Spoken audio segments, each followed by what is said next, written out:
You sit down for a moment of silence and instantly reach for your phone, not because you need to, but because stillness feels unbearable. This isn't about poop, it's about presence and what we're running from. 1. Emotional regulation, avoidance.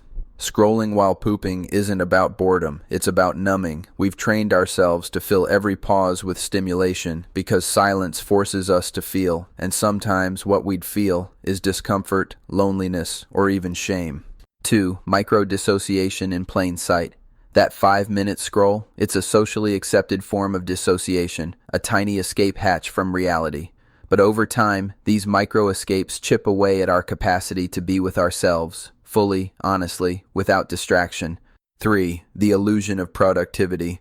We tell ourselves, I'm just catching up on news, but deep down, we know it's not about information, it's about avoiding the confrontation of stillness, because stillness demands presence, and presence demands courage. 4. Cognitive rigidity in disguise. If you can't poop without scrolling, ask yourself, is your mind flexible enough to be with discomfort? Or have you hardwired a stimulus response loop that leaves no room for choice? 5. Meta-awareness breakdown. Most people don't even realize they're doing it. That's the scary part. When behavior becomes automatic, we lose meta-awareness, the ability to observe ourselves in real time. And without that, growth becomes guesswork. 6. Attachment patterns playing out. For some, the phone is a surrogate attachment figure. It soothes, distracts, entertains without judgment. But if we always reach outward for comfort, we never learn to self-soothe inwardly. That's not weakness, that's a wound. 7. Identity formation through habits. Every repeated action is a vote for the kind of person you're becoming. So ask yourself, are you becoming someone who escapes discomfort or someone who can hold it with grace? 8. Self-sabotage in subtle form.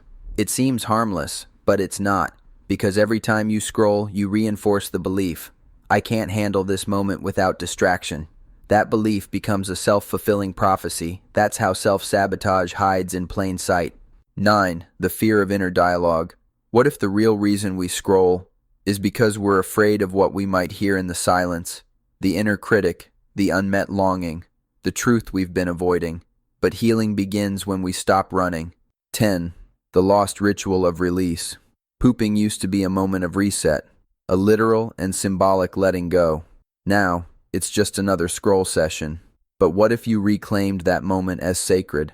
A pause, a breath, a return to self. If this resonated with you, you're not alone. And if you're the kind of person who values self-awareness and growth, consider subscribing. We explore the quiet truths most people overlook. What's one small habit you've noticed yourself doing on autopilot that you're ready to reclaim? Drop it in the comments. Let's normalize this kind of reflection. You're not just someone who scrolls, you're someone who notices, and that noticing, that's the beginning of transformation. Stay curious, stay conscious, you're already ahead of the curve.